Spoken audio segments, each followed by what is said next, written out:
just get started. Start off with a quick introduction as to what are online payment systems, who am I, why do I talk about this, what can you do with the types of attacks that I'm presenting, and how do you go about doing them. Not necessarily in that order. I just want to make clear that this is not a PCI talk. If you somehow thought that I was talking about PCI compliance, it's the wrong one. I'll try to avoid naming individual payment gateways because these issues affect pretty much all of them to some degree.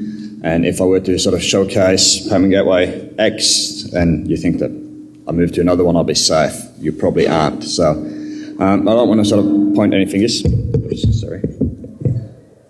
And one of the other things is that most of the plugins for open source tools like OS Cumulus, Sendcard, whatever, they're often written by a third-party developer and not necessarily vetted to the payment gateway vendor standard. So as far as like implementation bugs go, they vary a lot. Sorry, I'll try to avoid some feedback.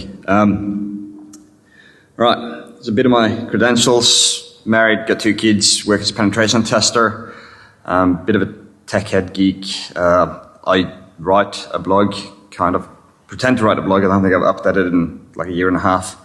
I run a few projects, mostly aimed at identifying security flaws or exploiting vulnerabilities. So primarily aimed at, I guess, penetration testers and bug hunters. I also contribute to some well-known open source projects in what little spare time I have. So, jumping into it, payment gateways are effectively the point of sale system for a web shop. So in a normal shop, you walk up to a cash register, you hand over cash. The payment gateway is the equivalent in the web sense that you run a website, you want to do some sales. The payment gateway is effectively the cash register, but it's typically outsourced to somebody else. So, quick introduction. We'll talk a bit about what are the actors in a normal online transaction. Talk about some definitions. We'll look at payment gateway APIs, and then we'll move on into the actual design vulnerabilities. Talk a bit about the use of cryptography, and finally, we're going to discuss some implementation bugs. I got a couple of demos for most of these things. So we'll start off with the customer. Just, happy guy wants to shop online, get his stuff delivered to his door and not have his credit card details stolen. The merchant, he wants to supply the goods or services, wants to make it cash. And most of the design flaws in this presentation actually affect the merchant, not the customer or the bank or payment gateway at the end. So the payment gateway, typically large financial institutions or in some cases small startups, they take a fraction of each transaction typically and basically that's how they generate their money. And then there's the attacker who, I suppose, scans the internet for things to destroy, if you believe popular press. In this case, it would typically be either bored kids or organized crime. While the attacks that we're going to discuss don't really scale to sort of millions of dollars of damage unless you do them across the internet, there's still enough traction, I think, that organized crime would be willing to repeat these type of attacks over and over. However, we don't really see them in the wild, just because it's easier to steal, 80 million credit card numbers from some random corporation. But I suppose as things get more and more difficult, we might eventually end up seeing some of these attacks. I've been working with several payment gateways for the last 2 years. There are mitigations in place for a lot of these attacks, but there isn't really any sort of incentives for the customers to move on. And so I think while there's sort of a lull between these things aren't being exploited in the wild and a solution exists, it's sort of time to try to push people to move on to a safer alternative. Sorry. So If you're a pen tester or sort of implementing a payment gateway, or we want to have play around with them, you should use test card numbers so you don't have to charge your card all the time. So these are typical numbers that I tend to put into any sort of payment form when I'm doing penetration testing. There are often additional numbers that might be specific to the payment gateway that returns certain behavior if you wanted to test for insufficient funds on a card or card cancelled, etc. You can usually find that sort of information in the developer's guide from the payment gateway. So it's always worth having a look at the developer's guide or the documentation from when you're testing these type of things, because there might be bugs in the implementation, in the integration, etc. So, all right. The primary means of utilizing a payment gateway when you run a website that you want to sell stuff is through an API. And the typical operations from an API are things like charging a card, querying the status of a card, pre-auth in some case if you're like a hotel or a camping place where you want to take a deposit but not necessarily charge them. Manage your recurring payments if you offer subscription services, and refunds for unhappy customers. They're typically accessed through two environments. There's the sandbox, which is what you're meant to be using when you're developing your plugins or integrating with the payment gateway. That's an environment where it's fine to fail. It won't actually charge your cards. It's a playground. And then there's production. Now the details, the merchant account configuration is typically shared between these two environments. So if you are an attacker, it's better to test your exploit against the sandbox, because if there's something wrong with it, like you have a typo or something, the sandbox will basically give you a nice error message saying that you made a mistake. But it won't throw up any flags in sort of fraud detection systems typically, because they don't monitor the development. So an example of that is trying to bypass or playing with an actual redirect type payment. The sandbox goes, you've got invalid account configuration, please contact the merchant. And so you can tweak your exploit against the sandbox until that works, and then move on to production from there. So looking at how the various transactions work for the different ways to implement the payment gateways. The direct API is something that we see a fair bit, and typically this means that the merchant carries the burden of being PCI compliant, because they receive the credit card data directly to themselves and then pass it on to the payment gateway to charge the card. So we'll start with being on the checkout page. You'll do a post directly to the merchant website saying, here's my credit card numbers, the amount that I want to pay for the goods that I'm buying. Then when the merchant data receives it, they go ahead, they make a SOAP request to the payment gateway. In this case, authentication is enabled, and so you wouldn't be able to impersonate, say, the merchant, because you would have to know the username and password. Then payment gateway charges the card, sends back a status, whether or not payment was received, there's a receipt, more information than that. And then based on that, the merchant will send back some HTML saying payment was successful, or payment failed, please try again, contact support, whatever. So that's sort of the very straight and narrow, simple implementation, but it has the PCI requirements. So a lot of people are moving on to things like a hosted payment solution where the payment gateway takes the credit card details directly. So the merchant doesn't actually have any involvement in the payment transaction. And that way you avoid having to be PCI compliant. But it means that there's a disconnect between the merchant and the payment gateway. And so there's some room there for abuse. And so we'll start with an example of this. You get the checkout page, it sends back HTML, and it's a straight post from the browser to the payment gateway, which effectively means that the customer is making the API call on behalf of the merchant.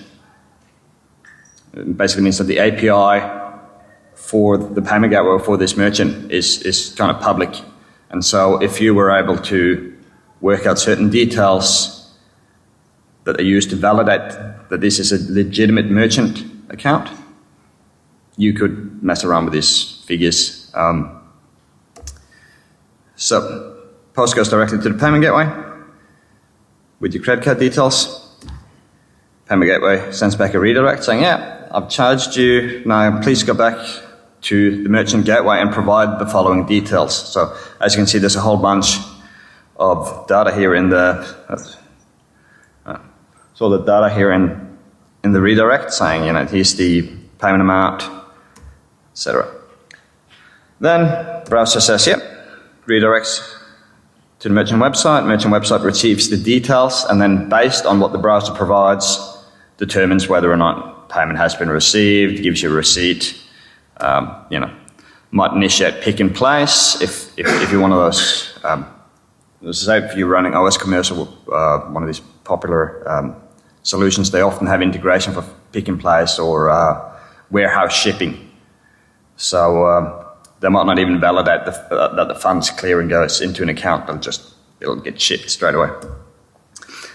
Different alternative is without using a direct post, you take it to a white label page on the payment gateway before doing the post with the credit card details.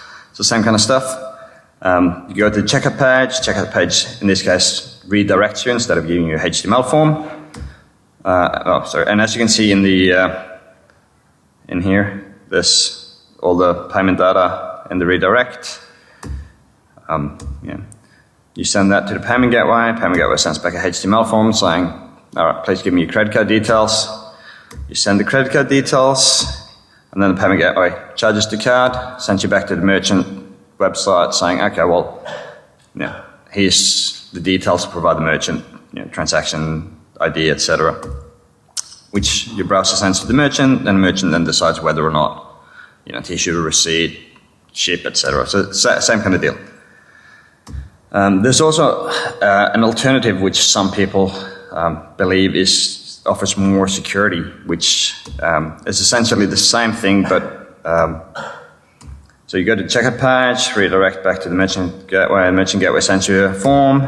You post credit card details directly to the payment gateway, but instead of the payment gateway redirecting you back to the merchant with the details, it makes a post request directly to a hidden URL that supposedly only the merchant and the payment gateway know. So that'll make the post request there. Merchant then knows, okay, well, payment has been received. And then the payment gateway just basically redirects you back to like a thank you page. So you're not giving transactional details or receipt details through the browser this way. And it's potentially harder for an attacker to know where the endpoint is to attack yes, I've paid you, here's the details URL. So there is a logical fallacy with that, and that is if you're using an open source solution and you're using a plugin, so say your OS Commerce, and you're using plugin for this type of payment gateway, the return URL is always the same in the plugin. So, it might be hidden, but at the same time, it's known. If you go look at the source code, you'll find it. If it's a custom implementation, humans still tend to name things in a sensible manner. So you can usually just go looking for things like return or payment received type of pages on the website, and you'll typically find it. So to finish this up, it goes to the straight HTML page and just says payment received. There's also a third integration, which is where the merchant directly speaks to the payment gateway, so there's no customer involvement. A typical example of that is when you refund money. The customer's called up and said, you sent me an iPad and the screen was broken, I'll send it back and give me my money back. So the customer has no involvement in this, even though there's been a prior transaction. It's just basically a straight up SOAP request, typically. You're done. Money gets refunded to the customer. So, if an attacker were to go after any of these type of transactions, there's typically two ways you do this. You either go in on this component where it's transmitting the transactional data to the payment gateway. So the URL might do a 302 redirect, and URL will have things like the amount, $1,000. You go change that to $1, and then you complete the payment, and hopefully the website on the other end doesn't validate that the payment amount matches. It just goes, yep, status is paid, here's the receipt number, and it ships you a new iPad or a laptop, whatever. And the other thing that's typically done is to just bypass the first steps. So you go straight from the checkout page, and then you go to the thank you, payment has been received page, and you just spoof a transactional detail. And since the merchant is disconnected from the payment gateway, they might not have a way to validate whether or not these details are correct. And so there are several CVEs assigned to these type of attacks. I think the oldest one I found goes back to 2002. But those are only the vulnerabilities that have been given a CVE. I mean, these things date back to early 80s, probably. And it's still largely a problem. So, traditional attacks, change the payment amount. Just in the URL, change it to a cent. And they solve this with something that they call request validation. Or you spoof the payment received, and they solve this with response validation. Now, you might ask, what are request and response validation? It's basically a fancy name for a message authentication code. Typically, it's also referred to as fingerprint, signature, etc. But they hash the details, and then they send a hash along with it. And if you change the amount in the transaction detail, the hash no longer matches, and the transaction gets aborted.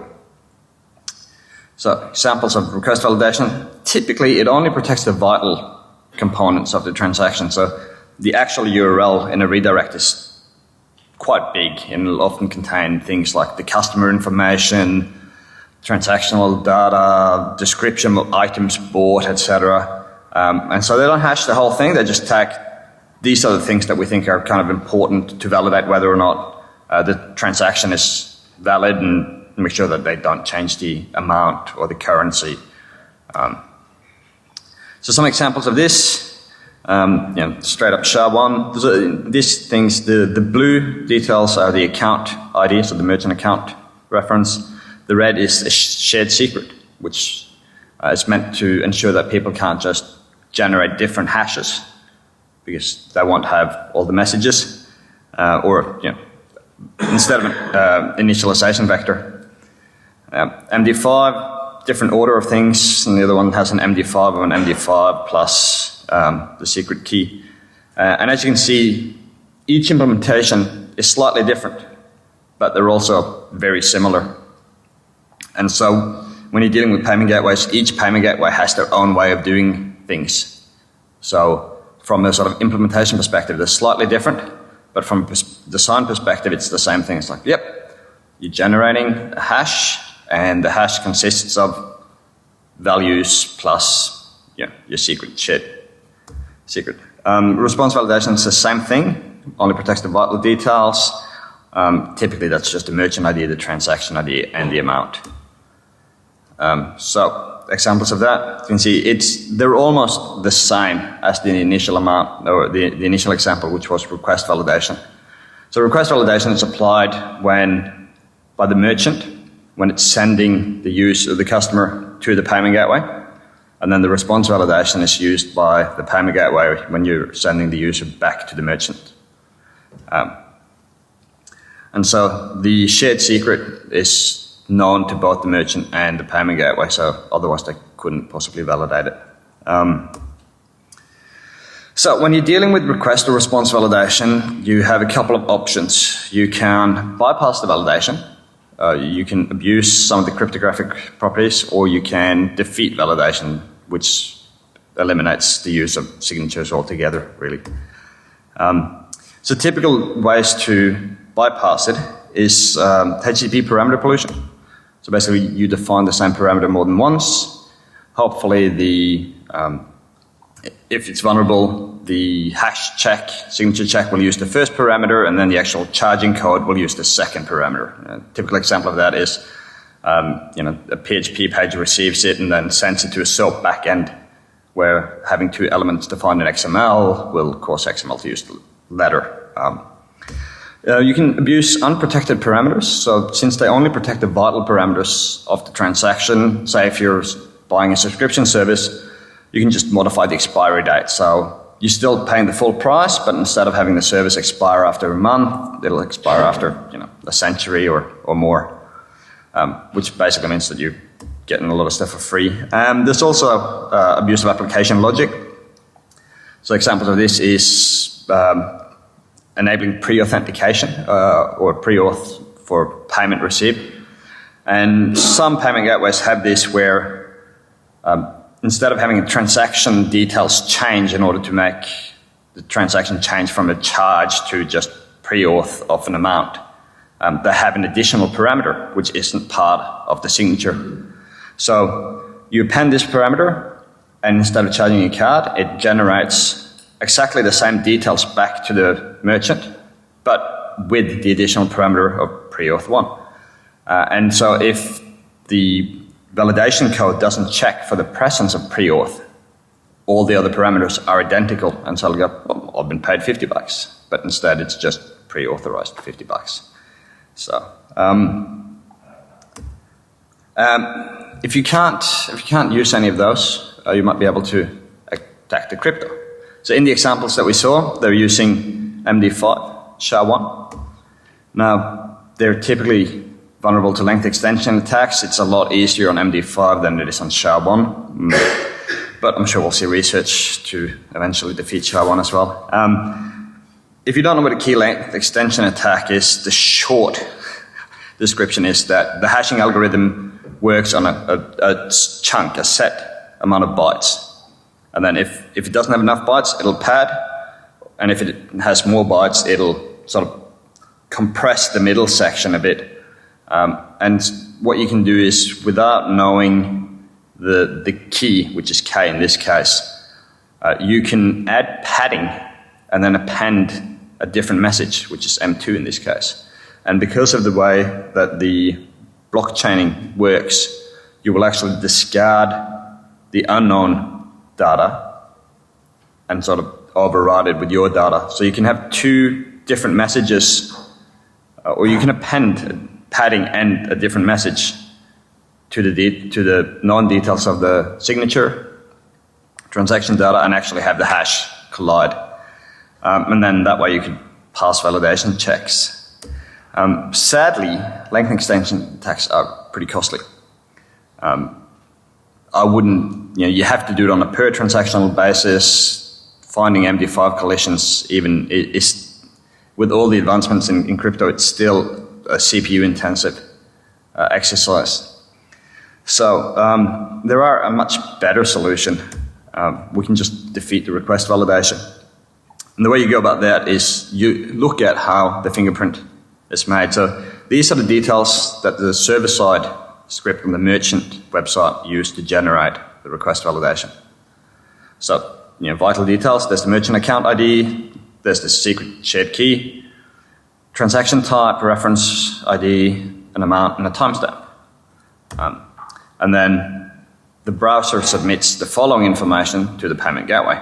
There's a merchant ID, transaction type, reference ID, amount, timestamp, and a fingerprint, as well as a result URL. There are often additional parameters, but these are the ones that sort of matter. So if we compare them side by side, we see that they are basically the same. Now, some of you might already see the problem here, but let me highlight that for you. We have an unknown password and an unknown hash with a whole bunch of other plain text. So effectively, we can treat the rest of the plain text as salt and just apply standard password cracking techniques. Now, the shared secret, it's usually vendor supplied, it never changes, in fact, there is no option of like changing it. You have to open support request, wait for like a week, and as soon as they change the key, your website is broken because you have the wrong key and now signatures don't match anymore. So typically it never changes. Furthermore, it's often converted to uppercase or lowercase just to make it easier for developers not to screw up. But that just stacks the odds further in the attacker's favor, because now your key space that you have to brute force is significantly reduced. So an attacker could just sign up to the payment gateway that they're looking to abuse, receive one of these codes, and because they supplied by the vendor, that will typically let you know how long it is and what kind of complexity you're dealing with, and then you just optimize your password cracking code for that. So what I've usually seen in the wild, I suppose, when I've done pen testing, is typically it's 8 characters of bad to really bad, I suppose, complexity. There are some that includes meta characters, but they tend to be safe, and so to prevent things like an apostrophe breaking it because of SQL injection, they tend to stick to sort of uppercase, lowercase. And even if they use uppercase, lowercase complexity, sometimes they cast it to uppercase or to lowercase and they actually defeat their own password complexity. In general, I know one other payment gateway that uses 10 character passwords. There might be more than this particular one, but even 10 is not strong enough. The big card vendors use 32 character hex value, typically derived from a HSM. And the ones I have spoken to are already in the process of moving to a 64-character shared secret. And if you're dealing with those, you have to fall back on the key length extension because you can't crack them in a human lifetime. So, when you want to crack this, you can move to the cloud because everything's in the cloud these days. Why use the cloud? Well, rather than going out and buying dedicated cracking hardware, setting it up, you can just hop on Amazon, launch a couple of instances. Amazon offers GPU. Don't think Google does it yet, but I'm sure it's in the pipeline. Find a readily available image, so you don't even have to do the install. And typically there's like a shell script that you can just run that will install all the development libraries for you. And within 5 minutes of hitting start on your instance in Amazon, you're up and running. And you can also make that elastic if you're not using GPU, because you can't elastic graphics cards. So you can, for example, use John the Ripper. John the Ripper has great support for dynamic formats. I recommend getting the Jumbo distribution. It comes with all the good user-supplied patches. It supports distributed cracking over MPI, so you can fire up as many instances as you want, or you could just use Elastic because John the Ripper doesn't require GPU. You can also use both CUDA and OpenCL with John if you're using the Jumbo distribution. However, the CUDA libraries or the CUDA code is sadly lacking, and the OpenCL is not really optimized for performance. So while it is available, if you're happy to write your own OpenCL or CUDA kernels, I don't see why you should not use John the Ripper for this. So what you can do is you can go in and just define dynamic format. So in this case, oops, can't put a line. So just created signature there, and then down here, we'd say, take a clean buffer, start by adding some salt, then append the password, add some more salt, and then encrypted MD5. And effectively, we include a test which contains this bit here is the end result hash. Here's the first salt, here's the second salt, all the way down there. And that's what the password would be. And then you can validate that with using John --test format, the format that you've defined. If you are using John, I would recommend that you also update john.conf, use a specific john.conf to make sure that you match the password complexity in characters as well as which character sets you're using. So otherwise John will waste a lot of time cracking shorter passwords, longer passwords, meta characters that don't necessarily belong in there. And what you would need in order to do that, you have a bit of Perl code here, which this doesn't actually work. There's a typo on it. But the concept is the same. You load in the form, you find all the form elements that you're after, and then you just print them out as a dynamic hash there. And then you put that in a file, and you just let John have a go at it. Yep. If you are using John with Jumbo, you can update the make file to enable MPI, so you can do distributed cracking across multiple hosts. MPI is pretty easy to set up. You create a host file, enable SSH authentication for your user, key-based authentication, so you can't rely on passwords, and then basically use MPI exec.john with whatever parameters you would normally do, and then MPI takes care of the rest. So it's really easy to do distributed stuff with MPI. However, you're better off using GPU. It greatly outperforms CPU for hash calculations, scales by the number of GPU cores or devices that you have in your box. You can use either CUDA or OpenCL depending on what devices you have. And like I said, some cloud providers have an Amazon Office in NVIDIA, so you can use either CUDA or OpenCL. As to why you would choose one or the other, it really comes down to personal preference. Most of the modern tools tend to use OpenCL simply because CUDA only works with NVIDIA, OpenCL works with a plethora of things. There are some technical differences in the sense that CUDA you have to manage your own threading more than OpenCL will sort of manage distribution of tasks across the number of cores you have available. However, since I find CUDA a lot easier to deal with, partly because I suck at C coding and partly because CUDA actually allows you to do some things that aren't necessarily great with like buffer offsets and pointer traversals. So I wrote mine in CUDA, but there's no reason why you couldn't use OpenCL. There's plenty of open source options that you can use to build on. You don't necessarily have to build a cracker from the start. John the Ripper, like I mentioned.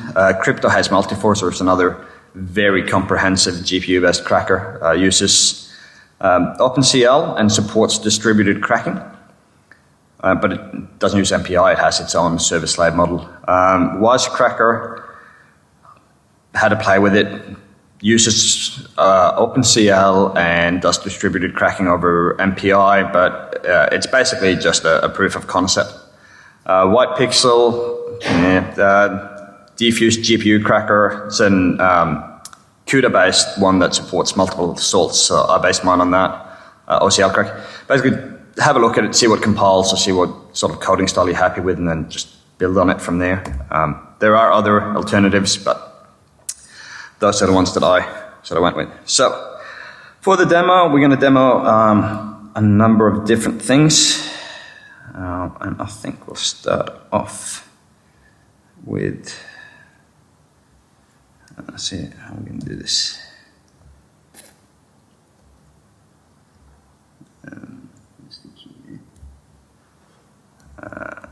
Duplicate. All right. How does that work? Okay. That's all right. So the first demo is going to be based around the fact that if you have a hidden return a validation page, you can just brute force it. So I've written a very basic brute force script that spits out a whole bunch of lines. So you do something like that, and it basically gives you like a big list of files. You can choose to load that into burp, or pipe it to wget. I've got this. Sorry, let's move that up to the top. I don't know if you can read that, but it basically runs it. For the sake of brevity, I only grep for the ones that are relevant. And then in a loop, I do a head request, and if that head request returns a 200 OK, I'll echo the URL. So if we run that against my web shop instance here, it should come back fairly quickly with the valid URL. Yeah, there you go. So if that was like a hidden URL, you can sort of still find it just because humans tend to name these things in a sensible manner. And then once you find it, you can proceed with the other attacks. Oh, sorry. Alright. Alright, so this.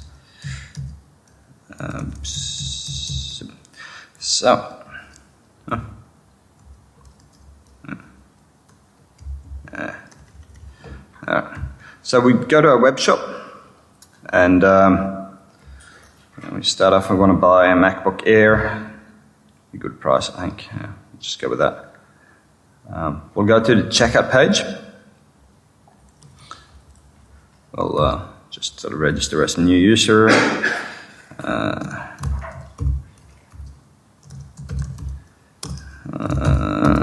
Sorry. Maybe have something a bit more recognizable. December.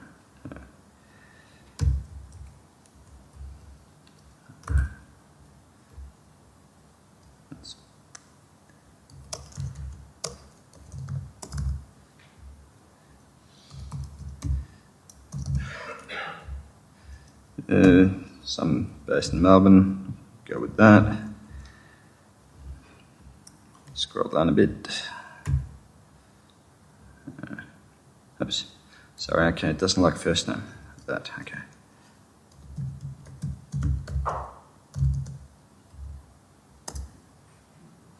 The demo one.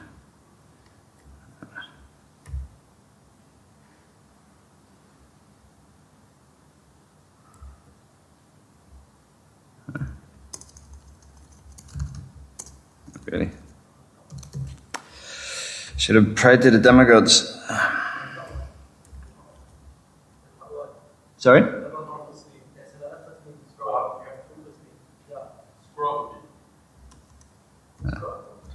Yeah, right.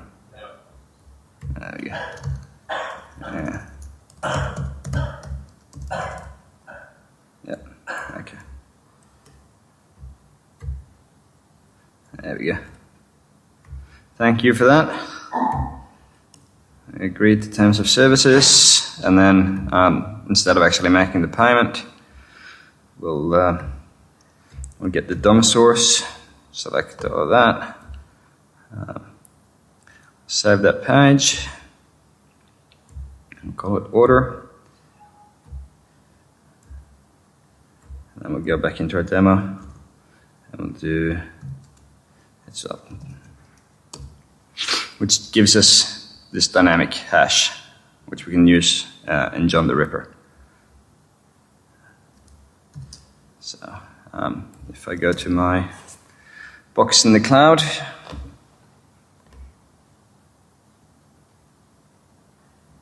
I can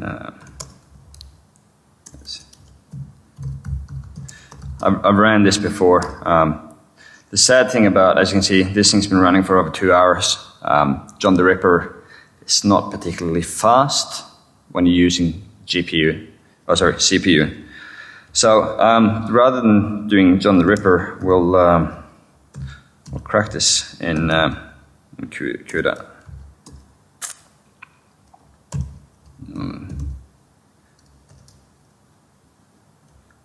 So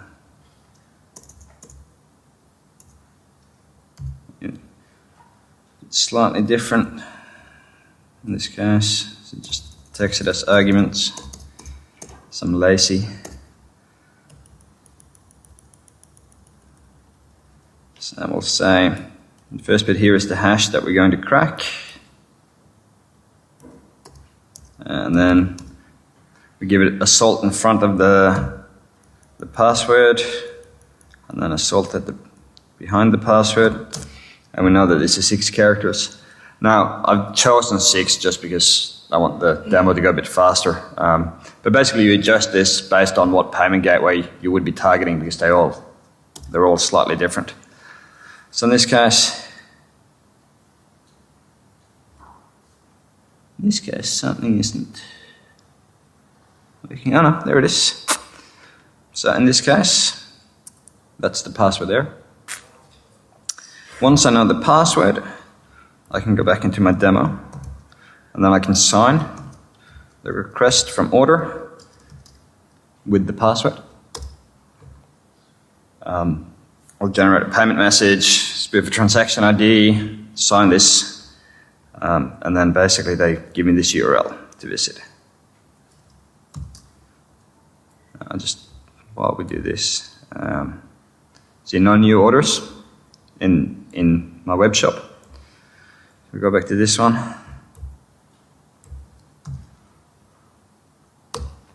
We'll visit a spoofed URL. Just let that work out for a little bit.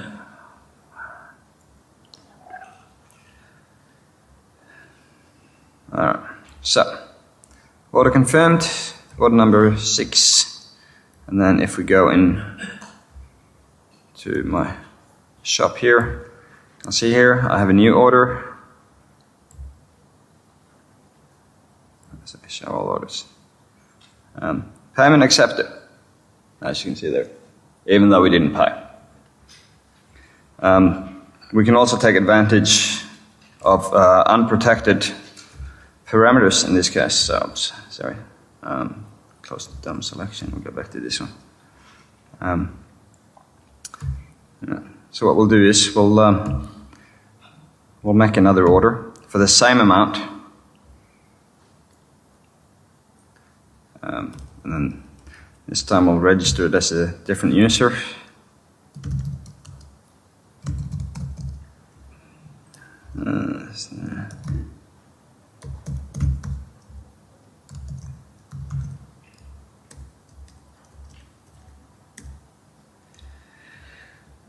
Scroll down a bit.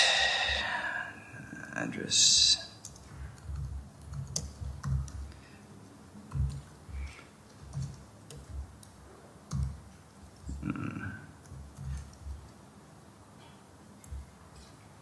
Oops, sorry, no, we don't want that.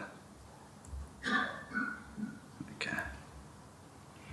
Choose delivery method, agree to terms of service.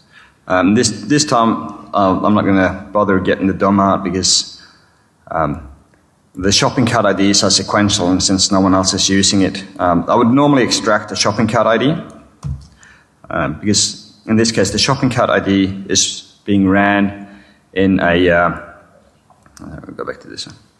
Shopping cart ID is being included here as a custom variable, and it's not protected by the signature. So we'll just take the one that we used for shopping cart number 7, the order we just placed. We'll rerun it, but in this time we'll make it for shopping cart number 8.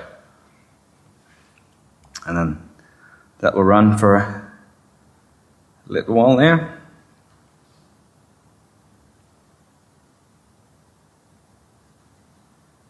Alright, confirmed. This time order ID is 07. We can go back in here, show all orders, and then 7 here, and you can see that it says demo 2, payment received, even though we didn't pay. So it's also vulnerable to replay attacks and unprotected parameter tampering. So now for my next trick.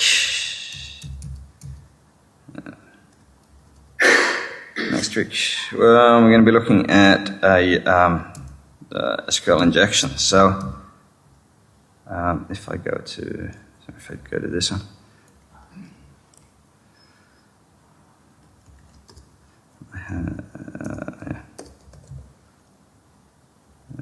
let's see, no, that one.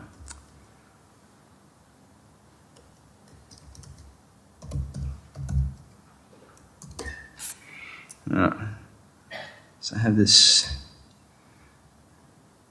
not that one. Yeah, this one here.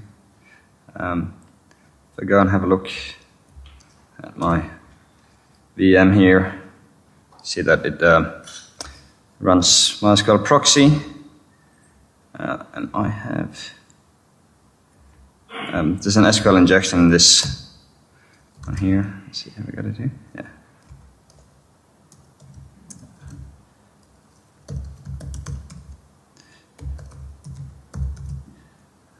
there's a pre-auth SQL injection. Part of the problem with having SQL injections in this case is that the shared secret has to be stored in plain text in the database in order for the merchant to be able to validate the requests coming in and that they're signed. So in this case, we could we can go visit this URL. That's how you do it. Copy paste failure.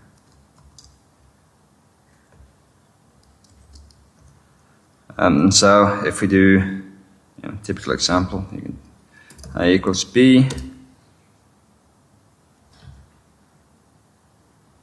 Sorry, A or B in, so that doesn't really help.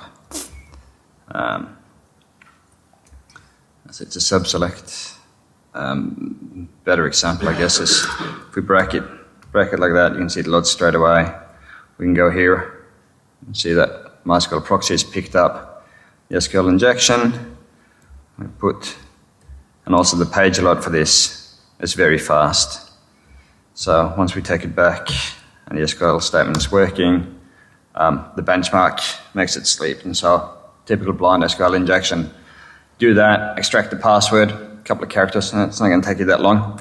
Once you have that, you can straight up spoof or hijack the API access on behalf of the merchant. Now with this one, they also happen to be quite helpful. That they have a debug log of curl requests made by the module. And so what we can do with that is just extract the credentials straight from there. So if we go to this,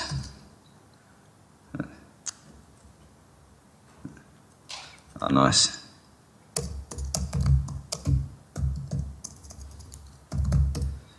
You can see that we get HTTP basic in there, and then you can basically pipe that into base64 decode, get username and password straight away. So just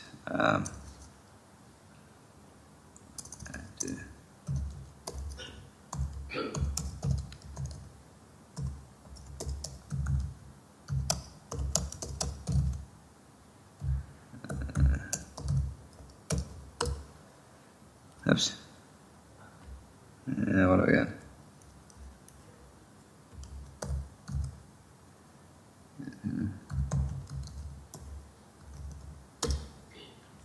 Ugh.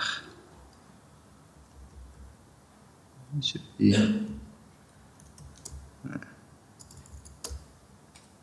Yeah, of course.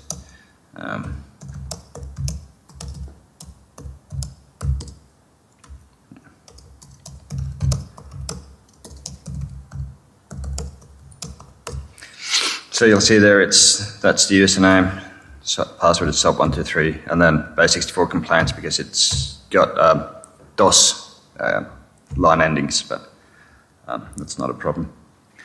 So as you can see from sort of the last two bugs, let me just go back to this, have some proper resolution.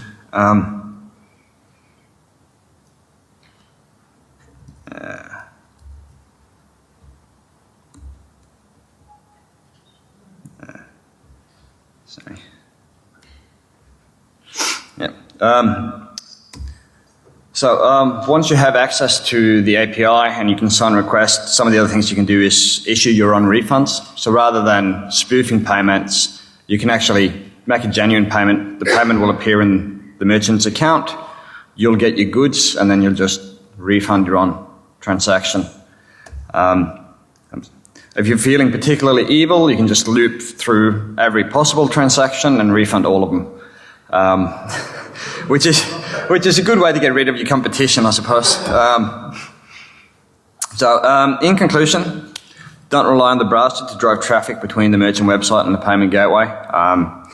Crypto is pretty hard.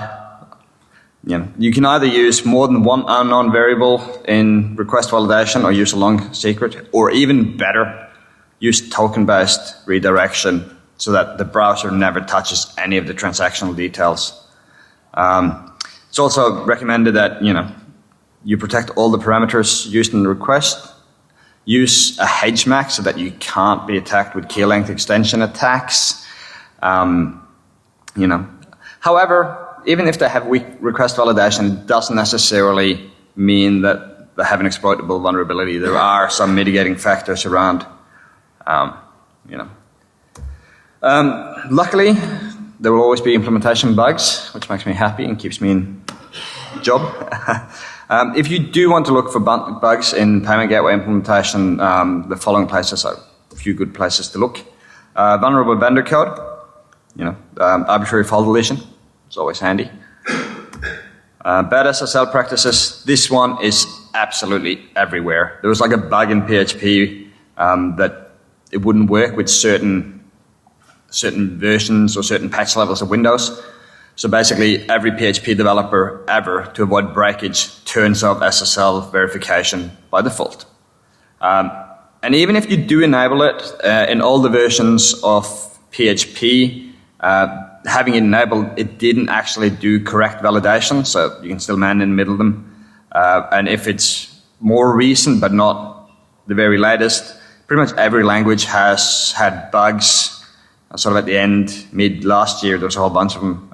CV 2013, something for PHP, one for Ruby, one for Python, one for Java.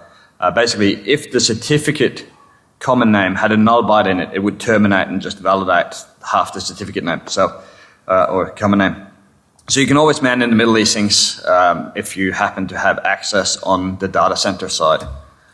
Another one is PHP type juggling. It's always good when comparing hashes in PHP. If you don't use the triple comparison operator, PHP will quite happily convert one hash to a float and treat the other hash as a string, trunk it to null and go, well, null is kind of similar to this float, so we'll claim that they match, because typecast.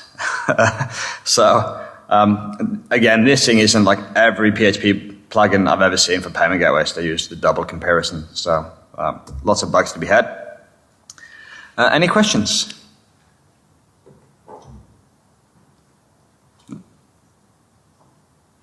No questions? All good? All right. These slides are actually a bit more updated than the ones that were on the CD. I spotted a couple of mistakes. So slide and demo code can be found here. I will be pushing to the Git repo sometime after I get off stage, so go grab them while they're fresh. Yeah, and that's it.